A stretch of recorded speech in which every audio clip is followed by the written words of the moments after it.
دنیا کے اندر جتنی چیزیں بھی تخلیق کی جاتی ہیں ان چیزوں کو استعمال کرنے کے کچھ اصول اور کچھ قاعدے، کچھ ضابطے ہوتے ہیں۔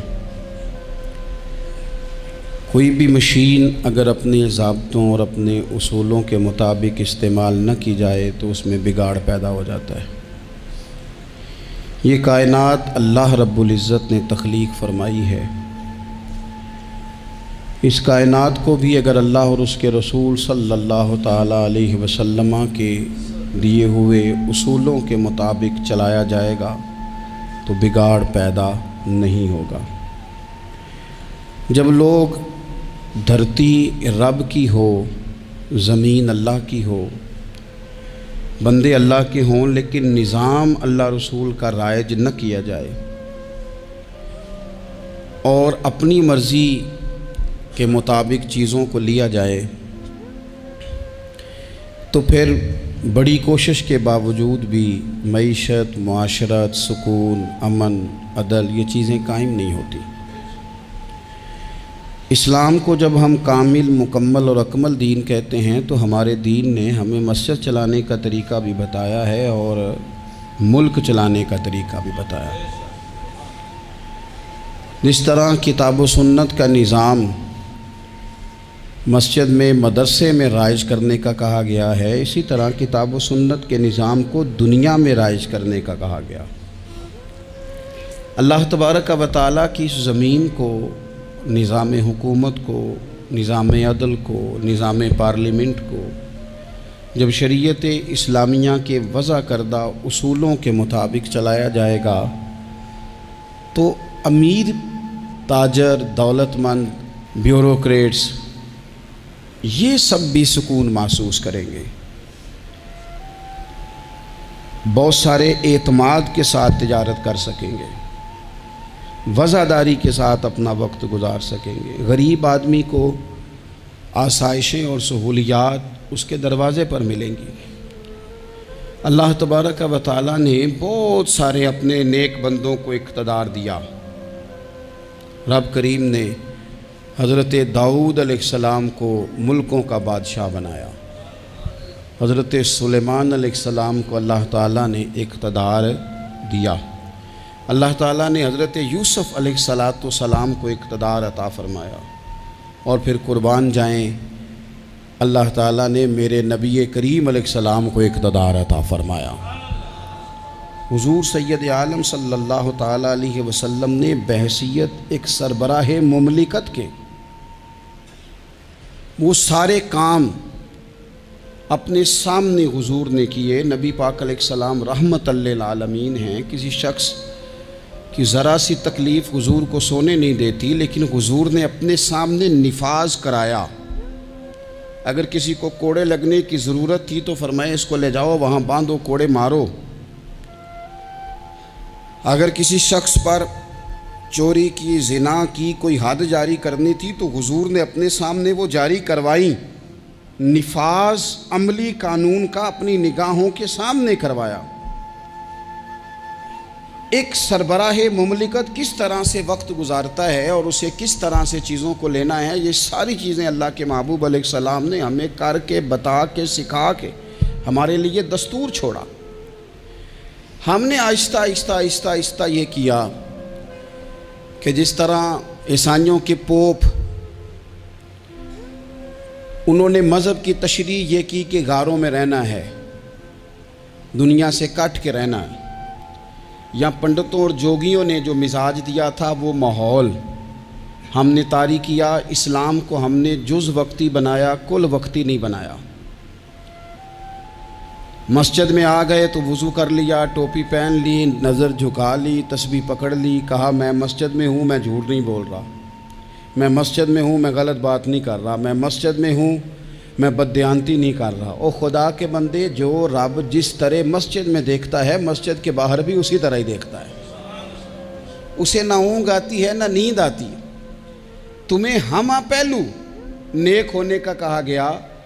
اسلام نے اپنے ماننے والوں کو جو جذبات دیے، میں آپ کو بڑی ذمہ داری سے کہتا ہوں، حساس ہو کے بات کرتا ہوں کہ مساجد میں، مدارس میں جب کوئی سیاسی بات کی جاتی ہے تو واقعی بعض لوگوں کو ٹھیک نہیں لگتا. کیونکہ کیوں ٹھیک نہیں لگتا؟ وہ اس لیے ٹھیک نہیں لگتا کہ وہ کہتے ہیں یار تھک گئے ہیں سارا دن تبصرے سن کے، وہاں بھی سیاسی باتیں، یہاں بھی. یہاں سے ہمیں کوئی خاص روحانی بات سننے کو ملے جو ہمارے دل کے سکون کا باعث بنے، کوئی خاص تازگی والی بات سننے کو ملے. لیکن میں آپ کو یہ بھی بڑے احساس کے ساتھ بات عرض کرتا ہوں، یہ جذبہ غلط نہیں ہے. کچھ لوگوں کا یہ جذبہ تنقید کا ہوتا ہے، اس کی بات نہیں کرتا، لیکن کچھ کہتے ہیں نہیں ہم تو روحانی تازگی کے لیے، ان کی بات بھی ٹھیک ہے. لیکن میں آپ سے عرض کروں، میرے رسول پاک علیہ السلام نے اور حضور کے چاروں خلفاء نے سیاست کی جتنی تدبیریں کی ہیں وہ مسجد شریف میں بیٹھ کے کی ہیں. کیونکہ یہ جذبہ پاکیزہ تھا، خلوص والا تھا، خدمت والا تھا، اشاعت تبلیغ والا تھا، دین کو آگے پھیلانے والا تھا. تو یہ پاک جگہ پر بیٹھ کے بات ہوئی. اسے پلید، ناپاک اور چونکہ غلط اب کیا گیا ہے تو اب بعض چیزیں بوجھ بنتی ہیں. قرآن مجید کی جو آیہ کریمہ میں نے تلاوت کی ہے نا، میں آپ سے عرض کروں، معیشت سے زیادہ، معاشرت سے زیادہ، ایٹمی طاقت سے زیادہ ضرورت نیک لوگوں کی ہوتی ہے.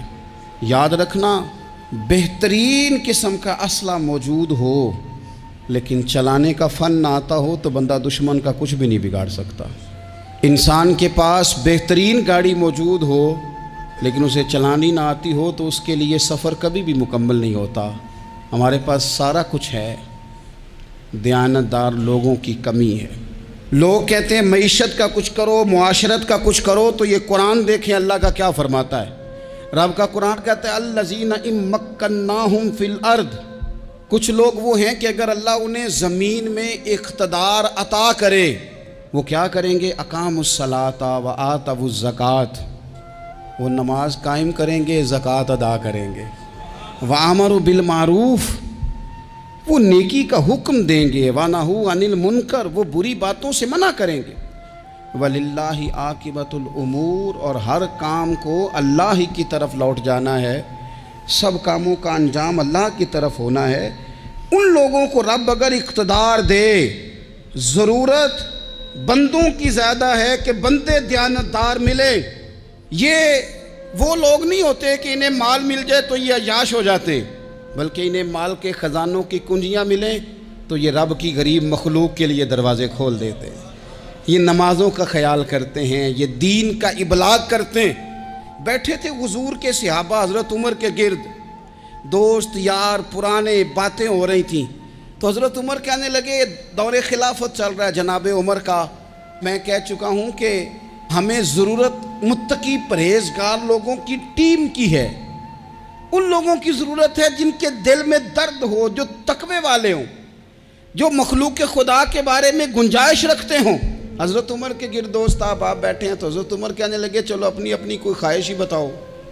تو چونکہ حالات بڑے خراب تھے، قحط کا دور تھا، بعض جگہوں پہ غریبوں کو بڑی مشکل تھی، تو سب لوگوں نے صدقات اور خیرات کی ہی بات کی. ایک صاحب کہنے لگے میرا دل کرتا ہے کہ زمین غلے اور اناج سے بھر جائے ساری اور میں اللہ کی مخلوق میں بانٹ دوں. تو دوسرے نے کہا میرا دل کرتا ہے سونے چاندی سے زمین بھرے اور میں رب کی مخلوق پر تقسیم کر دوں. ایک تیسرے صحابی بھی فرمانے لگے میرا دل کرتا ہے سونے چاندی سے نہیں، ہیرے جواہرات سے یہ زمین بھرے اور میں اللہ کی مخلوق میں بانٹ دوں. سب اللہ کی مخلوق پر کرم کرنے کی، رحم کرنے کی، تقسیم کرنے کی بات کر رہے تھے. تو پھر بول کے کہنے لگے عمر آپ بھی تو بتائیں نا، آپ کی بھی تو کوئی خواہش ہوگی نا. تو حضرت عمر دیر تک خاموش رہے، پھر ٹھنڈی آہ بھری، فرمانے لگے میرا دل کرتا ہے یہ زمین حضرت معاذ بن جبل جیسے لوگوں سے بھر جائے. میرا دل کرتا ہے یہ زمین حضرت حذیفہ بن یمان جیسے لوگوں سے بھر جائے. میرا دل کرتا ہے یہ زمین حضرت ابو عبیدہ بن جراح جیسے لوگوں سے بھر جائے. یہ زمین ان لوگوں سے بھر جائے اور میں پھر ان سب لوگوں کو ساتھ ملا کے زمین پہ رب کی اطاعت کا چلن عام کر دوں. لوگوں کو رب رسول کا فرما بردار بنا دیا جائے. خیر والے لوگوں سے زمین بھرے، میری خواہش یہ ہے. جب خیر والے لوگوں سے زمین بھر جاتی ہے پھر معیشت بھی ٹھیک ہو جاتی ہے، معاشرت بھی ٹھیک ہو جاتی ہے. دفاعی محاذ پر بھی لوگ کامیاب ہو جاتے ہیں، تعلیم اور صحت کے شعبوں میں بھی مضبوطی آتی ہے۔ شرط یہ ہے، تم نے پوچھی ہے امامت کی حقیقت مجھ سے، خدا تجھے میری طرح صاحب اسرار کرے، ہے وہی تیرے زمانے کا امام برحق جو تجھے حاضر و موجود سے بیزار کرے اور موت کی شکل میں دکھلا کے تجھے رخ یار زندگی تیرے لیے اور بھی دشوار کرے۔ وہ لوگ جو مضبوطی لائیں معاشرے میں، جن کا علم، بردباری، تقوی، یہ چیزیں مضبوطی، ہمارے ہاں کوئی منصوبہ بندی نہیں۔ جن بیچاروں کے کشکول کل پھیلے تھے ان کے آج بھی پھیلے۔ کسی بھی اشارے پر 2 منٹ کے لیے بریک لگتی ہے تو 4 بھکاری آپ کی گاڑی کا شیشہ بجاتے ہیں۔ اب بعض اشاروں پر، ٹول پلازوں پر لکھ کے لگا دیا گیا ہے یہ پیشہ ور بھکاری ہیں، ان کو خیرات نہ دیں۔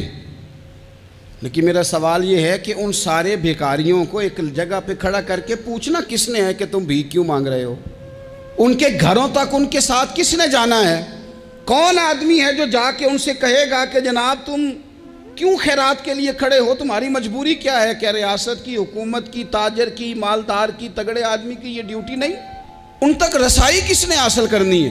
وہ بیوہ جو پچھلے سال دروازے پہ زکوٰۃ لینے آئی تھی وہ اس سال بھی آئی ہے، وہ خاتون جسے پچھلے سال آٹے کا تھیلا دیا تھا وہ اس سال بھی آئی ہے، وہ خاتون جو پچھلے سال 4 بچوں کو ساتھ لے کر کے چھوٹوں کو آئی تھی وہ آج بھی اسی طرح کشکول طلب دراز کیے ہوئے ہے۔ اور حضرت عمر کیا فرماتے ہیں؟ سیدنا فاروق اعظم رضی اللہ تعالیٰ عنہ ارشاد فرماتے ہیں، اس کو امام بہقی نے اور امام سیوطی نے نقل کیا ہے، حضرت عمر فرمایا کرتے تھے کہ اگر میں زندہ رہا تو عراق والوں میں تمہاری بیواؤں کے لیے ضرورت کا اتنا سامان کر جاؤں گا کہ بی بی جب تک زندہ رہے گی کسی کی محتاج نہیں ہوگی۔ اس کے لیے اس طرح کے اسباب پیدا کر دیے جائیں گے کہ اسے حاجت نہیں ہوگی، اس کے لیے مستقل بنیادوں پر اس کے اخراجات دیکھ کر اس کے لیے اہتمام کر دیا جائے، اسے دوبارہ کشکول طلب دراز کرنے کی ضرورت نہیں پڑے گی۔ ایک صحابی تھے حضرت جناب سیدنا خفاف بن ایما غفاری رضی اللہ تعالیٰ، انہوں نے بڑا کردار ادا کیا تھا میدان احد میں، انہوں نے اور ان کے صاحبزادے نے۔ تو ان کی بیٹی ایک دن حضرت عمر کے پاس آئی، اب وہ بیٹی بیاہ کے جا چکی تھی، اس کی شادی ہو گئی تھی۔ حضرت خفاف بن ایما رضی اللہ تعالیٰ عنہ کی صاحبزادی اپنے سسرال چلی گئی تھی، وہاں اس کا خامد انتقال کر گیا، وہ خاتون واپس آ گئی، وہ حضرت عمر سے ملی، بیوہ عورت۔ اس بیوہ خاتون نے آ کے یہاں تو میرے بھائی وہ فوجی بیچارے جن کی بیویاں، جن کو ایک تقریب میں تو خوب ایوارڈ دینے کے لیے بلایا جاتا ہے، میں نے یتیمی کا وقت گزارا ہے، مجھے پتہ ہے کہ 2-4 مہینے لوگ آ کے کہتے ہیں کوئی حکم ہو جاتے 10 آجے، پھر جب 1 سال گزر جاتا ہے تو پھر لوگ کہتے ہیں 4 بھرا نے کام کیوں نہیں کر دے؟ تو ایسے تو نہیں نا کہ ابا ایسے ہی چلا گیا تھا، بڑا کچھ دے کے گیا ہے، کدھر ہے فلانی چیز؟ لوگوں کا نظریہ تھوڑے عرصے کے بعد اور ہو جاتا ہے۔ آپ نے بڑے بڑے شہداء کے گھروں میں ایوارڈ تو دیے، کیا کبھی آپ نے پلٹ کر دوبارہ غور کیا کہ ان کے بچے کہاں ہیں؟ ان کی بیوہ کس حال میں ہے؟ وہ زمانے کی تیز دھوپ اور تیز آندھی کا مقابلہ کیسے کر رہے ہیں؟ بغیر باپ کے جو انسان کو کھلے آسمان تلے وقت گزارنا پڑتا ہے وہ کتنا کو مشکل ہوتا ہے، وہ کس طرح ٹائم گزار رہے ہیں، یہ کبھی سوچا لوگوں نے؟ یہاں تو نرنگیے سیاست دوران تو دیکھیے منزل انہیں ملی ہے جو شریک سفر نہ تھے، جو نکلے ہی نہیں تھے وہ منزل تک پہنچ گئے، اور جنہوں نے جوانیاں گزار دی وہ رستے میں رہ گئے۔ حضرت خفاف بن ایما کی صاحبزادی بیوہ ہو کے آ گئی، بچے ساتھ تھے، سرے راہ جناب عمر سے ملی اور مل کے کہنے لگی حضور میں اس صحابی کی بیٹی ہوں جنہوں نے احد والے دن اپنے بیٹے کے ساتھ مل کے محاصرہ کیا تھا، بچے میرے یتیم ہو گئے ہیں، میں بیوہ ہوں۔ حضرت فاروق اعظم رضی اللہ تعالیٰ عنہ نے فہرست نہیں مانگی، خرچے کی ڈیٹیل نہیں مانگی، تم آنا فلانے سے ملنا، پرسوں 9 بجے آ جانا دفتر، یہ کوئی بات نہیں کی۔ حضرت عمر غور سے کھڑے، اس بیٹی کی بات سنی، چھم چھم سیدنا فاروق کی آنکھوں سے آنسو گرے، دوڑ کے گھر گئے، ایک اونٹ نکالا، وہاں سے مال غنیمت کا مال کے بھر کے 2 بوریاں، اور بوریوں میں کیا تھا؟ چاندی بھی تھی، نقدی پیسے بھی تھے، کچھ ضرورت کا سامان بھی تھا، غلہ بھی تھا۔ 2 بوریاں بھر کے اونٹ پہ رکھ کے خود لگام اس بیٹی کے ہاتھ میں تھما کے کا پتر سامان بھی تیرا ہے، اونٹ بھی تیرا ہے، اور یہ نہ سمجھنا یہی کچھ تجھے دیا ہے، جب یہ ختم ہوگا تو رب تیرے لیے اور بندوبست فرمائے گا۔ کیا معنی؟ کہ ڈیوٹیاں لگا دی گئی ہیں، ہمیں پتہ ہے یہ سامان کب تک ختم ہو جائے گا، پیسے کب تک ختم ہو جائیں گے، تیرے لیے میں نے نئے حکم بھی جاری کر دیے ہیں۔ ایک شخص نے کہا حضور ایک بیوہ کو آپ نے کچھ زیادہ ہی نہیں دے دیا؟ یہاں لوگ سیاسی تقسیم نہیں کرتے، تھوڑا کام والے کو دے دو، تھوڑا چوکیدار کو دے دو، تھوڑا گلی محلے میں دے دو، تھوڑا رشتہ داروں میں دے دو، سب ہمارے احسان کے نیچے رہیں گے۔ کہا ایک ہی خاتون کو آپ نے اتنا نہیں دے دیا؟ تو حضرت عمر ناراض ہو گئے، فرمانے لگے تجھے تیری مار ہوئے، میری نظروں میں آج بھی وہ جلوہ موجود ہے جب اس کا باپ اور بھائی میدان احد میں کافروں کے خلاف لڑائی کر رہے تھے، آج تک میری نظر میں موجود ہے۔ تو کہتا ہے میں نے زیادہ دے دیا؟ اولاد کسے نہیں پیاری ہوتی؟ بچوں کو دیکھ دیکھ کے بندہ کلیجہ ٹھنڈا کرتا ہے، اولاد کو دیکھ دیکھ کے آنکھوں کو سکون ہوتا ہے، انسان کی طبیعت شاش بشاش ہوتی ہے۔ حضرت عمر وظیفہ لگانے لگے تو حضور کے گھر میں خدمت کرنے والے حضرت اسامہ بن زید کا وظیفہ ڈبل لگایا، اور اپنے بیٹے عبداللہ ابن عمر کا وظیفہ سنگل لگایا۔ تو حضرت اسامہ بن زید کہنے لگے ابا جی میں نے تو ہجرت بھی کی، جہاد بھی کیا، اسامہ تو ان دنوں بچے تھے۔ تو حضرت سیدنا عمر فاروق جواب میں کہنے لگے پتر، اسامہ کے والد زید نے بھی حضور کے گھر میں نوکری کی، اسامہ بھی نوکری کر رہا ہے۔ حضرت عمر کی شان کیا ہے زمانہ جانتا ہے، پر پھر بھی حضرت عمر فرمانے لگے تو نے اپنے باپ کے ساتھ ہجرت کی، فرمایا ان کی خدمت زیادہ ہے حضور کے گھر میں، لہذا ان کا وظیفہ بھی زیادہ لگایا جائے گا۔ ہمارے ہاں ہم نہ میرٹ کرنا چاہتے ہیں پر دوسروں کے لیے، اپنے اوپر کسی میرٹ کو ہم قابل قبول بالکل نہیں۔ یعنی میں سودا خالص لینا چاہتا ہوں دکان سے، تو آپ بتائیں آپ جو سودا بیچتے ہیں وہ خالص ہی بیچتے ہیں؟ آپ کو تو خالص چاہیے، لیکن آپ بھی تو کچھ نہ کچھ بیچتے ہیں، آپ کا خالص ہے۔ اگر آپ خالص بیچ رہے ہیں تو انشاءاللہ ملے گا بھی خالص۔ چادریں آئی تھیں مال غنیمت میں، ڈھیر ساری چادریں، ڈھیر ساری۔ حضرت عمر نے صحابہ کرام علیہم رضوان کی ازواج پر، صحابیات پر وہ چادریں تقسیم کر دیں۔ ایک چادر بڑی خوبصورت نکلی اندر سے،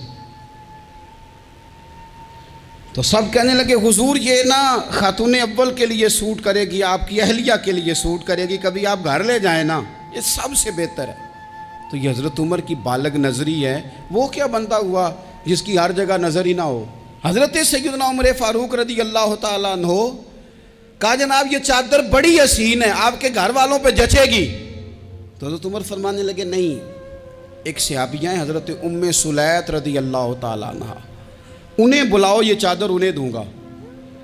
حضور اس خاتون کو یہ چادر دینے کی وجہ بھی تو بیان کریں۔ تو حضرت عمر فرمانے لگے جب احد میں ڈھیر سارے لوگ زخمی ہو گئے تھے اور بھگدڑ مچ گئی تھی اور حالات خراب ہو گئے تھے، تو فرمایا میں نے اپنی آنکھوں سے دیکھا کہ اس ایمرجنسی کی حالت میں بھی جناب ام سلیت مشکیزہ پکڑ پکڑ کے زخمیوں کو پانی پلا رہی تھی۔ اس خاتون کی خدمات ہیں امت کے لیے، اس نے ڈیوٹی کی ہے صحابہ کے لیے، لہٰذا اس عورت کا زیادہ حق بنتا ہے کہ اس کو یہ اعزاز دیا جائے۔ میرٹ کی بنیاد پر تقسیم ہوگی، رشتہ داری کی بنیاد پر، تعلق کی بنیاد پر نہیں ہوگی، اس کا حق زیادہ بنتا ہے، اس کا درجہ زیادہ بنتا ہے، خدمات زیادہ ہیں، اس نے اپنی ڈیوٹی زیادہ اچھے طریقے سے سر انجام دی ہے۔ جب تک چیزیں آپ وسعت قلبی نہیں لاتے اپنی طبیعت میں، جب تک آپ گنجائش زیادہ پیدا نہیں کرتے، اتنی دیر تک حالات اس طرح کے نہیں ہوتے۔ پھر ایک اور مصیبت بن گئی ہے، وہ مصیبت ہے لیول کی۔ یہ کام میرے لیول کا نہیں، جب آپ اپنے لیول سے نیچے اتریں گے، پروٹوکول سے ذرا نیچے اتریں گے اور چھوٹی چھوٹی باتوں پر خود توجہ دیں گے، چھوٹی چھوٹی چیزوں پر۔ حضرت عمر جمعہ پڑھا رہے تھے، ایک صحابی دیر سے آئے۔ اب یہ نماز کا پوچھنا، جمعے کا پوچھنا، مطلب حکمران صاحب تو اوپر لیول کے ہیں، وہ تو پوچھیں گے کہ جناب میرے ساتھ تو آپ قومی سطح کا بندہ بٹھائیں، یہ والی باتیں۔ لیکن چھوٹے چھوٹے سوراخ پیدا ہوتے ہیں، پھر بند ٹوٹتے ہیں، حالات بگڑتے ہیں۔ قوموں کا اخلاق چھوٹی چھوٹی جگہوں پہ پہلے بگڑتا ہے، چھوٹی چھوٹی جگہوں پہ۔ بچہ پہلے چھوٹی چوریاں کرتا ہے، خدا معاف فرمائے اگر اسے روکا نہ جائے، پھر وہ بڑی جگہوں پہ جا کے حالات خراب کرتا ہے۔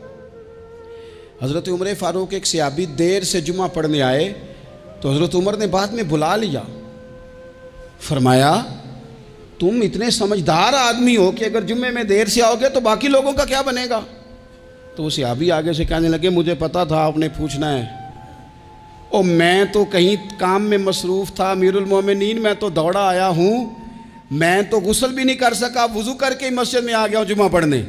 تو حضرت عمر فاروق ان کی بات سن کے خوش ہوئے، فرمانے لگے رب تیرا بھلا کرے، اس طرح کرنا، آئندہ جمعہ پڑھنے آنا تو غسل کر کے آنا، میرے نبی پاک نے غسل کرنے کا ارشاد فرمایا جمعے والے دن، غسل کر کے آنا۔ ان باتوں کا بھی، یعنی حکومت کے قومی معاملات اور عالمی نقطہ نظر بھی ان کے ذہن میں ہے، اور یہاں تک جو باریک چیزیں، یعنی حضرت عمر فاروق گزر رہے تھے تو کسی باغ کے کونے میں کھڑے ہو کے کچھ بچے چھوٹے چھوٹے بچے وہ کھجوریں اکٹھی کر رہے تھے، تو حضرت عمر نے کہا کس کے باغ میں لگے ہوئے ہو؟ سب بچے دوڑ گئے، تو حضرت سنان بن سلمہ فرماتے ہیں میں بھی چھوٹا تھا، میں کھڑا ہو گیا تو میں نے کہا حضور ہم نے توڑ کے نہیں کھجوریں کھائیں، گری ہوئی کھائی ہیں، اور آپ کو پتہ ہے جو رستے میں گر جائیں وہ اٹھانی ناجائز نہیں ہوتی، تو حضور یہ گری ہوئی کھجوریں کھائی ہیں۔ تو کہتے ہیں حضرت عمر فاروق بچے کی بات سن کے کہنے لگے رب تیرا بھلا کرے، تو نے صحیح بات کی طرف میری توجہ کرا دی ہے، اللہ تیرا بھلا کرے۔ اور پھر حضرت عمر رضی اللہ تعالیٰ عنہ اس چھوٹے سے بچے کے پاس کھڑے ہو گئے۔ کون؟ کس کے پاس؟ نہیں، خواب تو نہیں دیکھ رہے میں اور آپ، حکمران وقت 22 لاکھ مربع میل کا حکمران بچے کے پاس کھڑے ہو گئے، چھوٹے بچے کے پاس۔ دکان پہ غریب آدمی چڑھ آئے نا، دکاندار صاحب اللہ ماشاءاللہ ان کا مزاج خراب ہو جاتا ہے، وہ تیسری چیز کہ نا وہ والی دکھاؤ تو کہتے لینیاں تے لے تو جا، اور اگر تگڑا بندہ آ جائے تو کہتے ہیں جناب آپ اس طرح کریں نشاندہی کر دے، میں انشاءاللہ خرید کے لا کے پیش کر دوں گا۔ مزاج بدل جاتا ہے، غریبوں کے پاس، چھوٹوں کے پاس، عام آدمی کے پاس آپ جائیں۔ ہمارے حکمرانوں کا غریب آدمی سے گیپ بہت زیادہ ہے، پیروں کا غریب آدمی سے گیپ بہت زیادہ ہے، بڑے علماء کا عام آدمی سے گیپ زیادہ ہے، تاجروں کا عام آدمی سے گیپ زیادہ ہے، شیشے کے بڑے بڑے محلات میں سوسائٹیوں میں بسنے والوں کا غریبوں سے گیپ زیادہ ہے۔ اس لیے امیر غریب کی تفریق بڑھ گئی ہے، حالات اور طرح کے ہو گئے، بعض غرباء امیروں سے نفرت کرنے لگ گئے۔ ہماری شادی بیاہ تقریبات افطاریاں ان میں ہم اپنے لیول کے لوگ بلاتے ہیں جن سے ہمیں کاروباری ضروریات وابستہ ہوتی ہیں، ہم نے اس طرح کا ماحول بنایا۔ اس کا نقصان یہ ہوا ہے کہ معاشرے میں کئی قسم کی سوچیں پنپنے لگی ہیں، وسوسے غالب آنے لگے، بعض اوقات تنگ آمد بجنگ آمد، جب غریبوں کے بچے زیادہ تنگ آتے ہیں پھر ہتھیار اٹھاتے ہیں، پھر قلم چھوڑ دیتے ہیں۔ سوچنے کی ضرورت ہے ملک میں کہ برائی جنم لیتی کہاں سے ہے، یہاں تک اتر کے حضرت عمر فاروق ان لوگوں سے پیار کرتے۔ اب وہ بچے نے بات سنا دی حضرت سنان بن سلمہ نے، تو جناب عمر فاروق سے بچے نے فٹافٹ ایک اور فرمائش بھی کر دی، کہنے لگا حضور میں نے کھجوریں زیادہ جمع کر لی ہیں، وہ میرے دوست سارے بھاگ گئے ہیں آپ کو دیکھ کے، اب میں جب جاؤں گا نا تو کھجوریں میرے حصے کی ہیں، ہوں میں غریب بچہ، ماڑے گھر سے تعلق ہے، وہ میری کھجوریں چھین لیں گے۔ حضرت عمر کے ساتھ سپاہی بھی تھے، سارا کچھ بھی تھا۔ حضرت عمر نے بچے کا بازو پکڑا، فرمایا چل میں تجھے تیرے گھر چھوڑ کے آتا ہوں۔ حضرت عمر اس غریب کے دروازے پہ دستک دے کے کہا تیرا پتر تھا، پکڑ کے اس لیے لایا ہوں کوئی امیر زادہ اس غریب کے بچے کو تنگ نہ کر سکے، اللہ کوئی ایک بھیجنا حضرت فاروق اعظم کا ماننے والا جو غریب کے بچے کا بازو تھامے اور اسے کہے کہ کوئی امیر زادہ اس پر ظلم نہیں کرے گا، کوئی اسے تھپڑ نہیں مارے گا، کوئی اس کے حصے کے نمبر نہیں لے گا، کوئی اس کی جگہ رشوت دے کے نوکری پہ نہیں بیٹھ جائے گا، کوئی اس کی جگہ پیسے دے کے آگے نہیں بڑھ جائے گا. کوئی آئے نا جو اشک شوئی کرے، جو آنسو پونچھے لوگوں کے، لیکن یہاں تو منزل انہیں ملی ہے جو شریک سفر نہ تھے. میرے عزیزو، اس نہج پر دین نے ہمیں اسباق پڑھائے. اس نہج پر حضرت عمر چھوٹی چیزوں کا، مسجد نبوی شریف میں آپ نے دیکھا دو لوگ اونچی آواز میں بات کر رہے ہیں، تو حضرت عمر نے فرمایا انہیں بلا کے لاؤ. بلا کے لایا، فرمایا تمہیں پتہ نہیں یہ حضور کی مسجد ہے؟ لا ترفعوا اصواتکم فوق صوت النبی، اے پائے نظر ہوش میں آ، یہ کوہ نبی ہے. آنکھوں سے بھی چلنا یہاں بے ادبی ہے. پتہ نہیں وہاں سارے نعرے ہی غلط ہیں. کسی کے مرد آباد کا نعرہ ہو تو وہ بھی غلط، اور کسی کے زندہ آباد کا نعرہ ہو تو وہ بھی غلط. وہاں ایک کی نعرہ صرف اچھا لگتا ہے، وہ کیا ہے؟ یا رسول اللہ انظر حالنا، یا حبیب اللہ اسما. وہاں ایک کی نعرہ اچھا لگتا ہے کہ سونے آ گئے ہیں، نظر کرم ہو جائے. یا رسول اللہ پہنچ گئے ہیں، روزے دے دوالے نے غلامہ دیاں ٹولیاں، اور ویکھو ایک پہ سندا ہے کروڑاں دیاں بولیاں. وہاں یہی نعرہ اچھا لگتا ہے، لب واہ ہیں، آنکھیں بند ہیں، پھیلی ہیں جھولیاں. کتنی مزے کی بھیک تیرے پاک در کی ہے. اور قربان جاؤں اپنے امام پر، اس قلم پہ واری جس سے وہ لکھا کرتے تھے. کہنے لگے کعبے کا نام تک نہ لیا، طیبہ ہی کہا. پوچھا جو تھا کسی نے کہ عظیمت کدھر کی ہے، ان کے طفیل حج بھی خدا نے کرا دیے، ورنہ اصل مراد حاضری تو اس پاک در کی ہے. تو حضرت فاروق اعظم رضی اللہ تعالیٰ عنہ نے نا ان دو لوگوں کو بلایا اور بلا کر کے فرمانے لگے کہاں کے رہنے والے ہو، کہاں سے آئے ہو؟ انہوں نے کہا جی ہم طائف کے رہنے والے ہیں. فرمایا تمہیں پتہ نہیں یہ نبی پاک کا روزہ ہے، حضور کی مسجد ہے، یہاں آواز اونچی نہیں کرتے، تمہیں خبر نہیں؟ اور پھر حضرت عمر فرمانے لگے اگر تم مدینے کے رہنے والے ہوتے تو میں تمہیں کوڑے مارتا، میں تمہیں سزا دیتا. تمہیں پتہ نہیں کہ کس طرح کا مزاج اور ماحول ہونا چاہیے. تو حضرت فاروق اعظم رضی اللہ تعالیٰ عنہ کی جو خدمات ہیں، آپ تو بازاروں میں جب جاتے تھے نا تو فرماتے تھے ہمارے بازار میں صرف وہ بندہ آ کے کام کرے جو دین کا علم جانتا ہے، جسے تجارت کے اصول پتہ ہیں وہ آئے. دوسرے کو بیٹھنے نہیں دیتے تھے. اپنے مزاج کے لحاظ سے، اپنی طبیعت کے لحاظ سے مخلوق کے لیے دلوں میں نرمی رکھتے تھے، مزاج میں نرمی. ایک بات آپ نے کئی دفعہ سنی ہوگی، میرا بڑا دل کرتا ہے پھر سے اس کو دہراؤں. میں نے اسے سینکڑوں بار پڑھا ہے. جب طبیعت پوری بے چین ہوتی ہے اور اپنی ذمہ داریوں کا احساس کرنے کو دل کرتا ہے نا، تو پھر خیال آتا ہے کہ ہم بھی پڑھیں ذرا ان چیزوں کو. بار بار پڑھتا ہوں تاکہ احساس ذمہ داری پیدا ہو. آپ کے غلام اسلم فرماتے ہیں رات کو میں اور جناب عمر نکلے تھے تو ایک مکان میں ہم نے دیکھا کہ ایک عورت نے نا، اس کے بچے بار بار شور کر رہے ہیں اور وہ کچھ پکا رہی ہے، آواز آ رہی ہے. تو حضرت عمر نے دروازے پہ دستک دی. کون ہے دروازے پہ؟ کہا میں ایک غلام ہوں. حضرت عمر کہتے ہیں غلام ہوں. بہن کیا مسئلہ ہے، بچے کیوں رو رہے ہیں؟ تو بی بی کہنے لگی تمہیں کیوں بتاؤں، جاؤ نا اپنا کام کرو. حضرت عمر نے اصرار کیا تو تلخ لہجے میں، جس سے غصہ نہیں کر جاتے حکمران، councillor, chairman, M P M N A ناراض نہیں ہو جاتے، اس تلخ لہجے میں بی بی کہنے لگی دعا کرو اللہ میرے اور عمر کے درمیان قیامت میں فیصلہ کرے. کیسا حکمران ہے کہ اس کی حکومت میں میرے بچے بھوکے سوتے ہیں. یہ میں نے پانی میں روڑے ڈال کے چڑھائے ہیں، لیکن یہ پیٹ کی بھوک یہ بڑی ڈاڈی ہوتی ہے، یہ نیند بھی نہیں آنے دیتی. خیال تھا رو دو کے سو جائیں گے، پر سو بھی نہیں رہے. حضرت فاروق اعظم دوڑے گئے، گھر سے سامان، اناج، غلہ کندھے پہ رکھا. خادم کہتے میں نے کہا کہ مجھے دے دیں. فرمانے لگے چل تو وعدہ کرنا قیامت میں بھی میرے بوجھ اٹھائے گا. کہا حضور نہیں، وہ تو میرے بس کی بات نہیں. فرمایا پھر مجھے کرنے دے. دوڑے آئے، اس خاتون کے دروازے پر لا کے وہ چیزیں رکھی. کہا بہن اگر تو پردہ کر لے تو یہ غلام نا آج کھانا پکا دے تیرے بچوں. پھر وہ گھی چڑھا کے، چینی ڈال کے، کچھ سامان پکتا تھا وہ کھانا پکایا. غلام کہتے ہیں جب پھونکے مارتے تھے تو داڑھی سے دھواں نکلتا تھا، آگ جلاتے تھے دھواں نکلتا. پھر کھانا پکایا، پھر ان بچوں کو کھلایا. پھر حضرت عمر فاروق رضی اللہ تعالیٰ عنہ نا تھوڑے پیچھے بیٹھ گئے تو بچوں کے ساتھ اس طرح کی باتیں کرنے لگے کہ وہ ہنس پڑیں۔ جناب اسلم کہتے ہیں بچے اس بیوہ کے ہنستے تھے، بچے ہنستے تھے اور عمر روتے تھے۔ جب وہ ہنستے تھے تو فاروق روتے تھے۔ پھر وہ بچے آہستہ آہستہ لیٹنے لگے، اور جب وہ سونے کی طرف بڑھنے لگے تو حضرت عمر کہنے لگے بہن میں جاؤں؟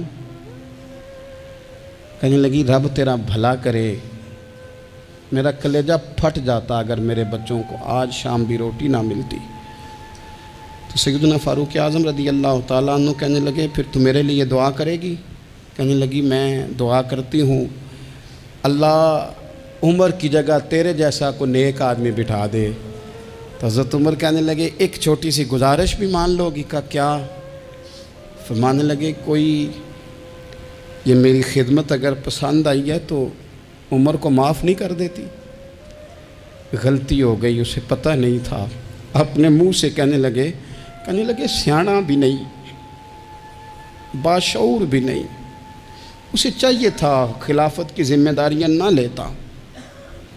لیکن حضرت صدیق نے کہا تو وہ مان گیا، لیکن بہن میں اسے جانتا ہوں، بزدل بڑا ہے، کمزور بڑا ہے، ضعیف بڑا ہے، اگر تو قیامت میں اس کی شکایت لگائے گی تو بڑا کمزور پڑ جائے گا، اس کے لیے مشکل ہو جائے گا۔ تو کہنے لگی اچھا اگر تو اتنی سفارش کرتا ہے تو جا، میں نے عمر کو معاف کیا۔ حضرت فاروق اعظم نے چہرے سے کپڑا ہٹایا تو بی بی کہنے لگی اوہو آپ عمر ہیں؟ تو آپ فرمانے لگے میں جو بھی ہوں تو وعدہ کر چکی ہے کہ تو نے عمر کو معاف کیا۔ پھر باہر نکلے اور اپنے خادم جناب اسلم سے کہنے لگے 2 بندے اور بلا اور انہیں گواہ بنا کہ میں نے اس غریب کے روتے بچے ہنسائے ہیں، تو جا کے ان کو بتا میں نے وہ ہنسائے ہیں، اس کے بھوکے بچوں کو میں نے روٹی کھلائی ہے، اور تو گواہ ہو جا کہ اس بی بی نے خود کہا ہے بغیر جبر کے، میری گزارش پہ کہا ہے کہ میں نے عمر کو معاف کیا۔ کیوں نہ ہم بھی اپنی اپنی ذمہ داریوں کا احساس کر لیں، کیوں نہ ہم بھی جہاں جہاں ہماری ڈیوٹی ہے ہم بھی وہاں غور کر لیں، کہیں ایسا تو نہیں کہ ہم بھی کمزور پڑ گئے ہیں، ذمہ داری تو لے لی ہے پر اب ہم ادا نہیں کر پا رہے، ورنہ وہاں سے معافی لے لیں۔ اللہ تعالیٰ سیدنا فاروق اعظم کا فیضان عطا کرے۔ آخر دعوایا ان الحمدللہ۔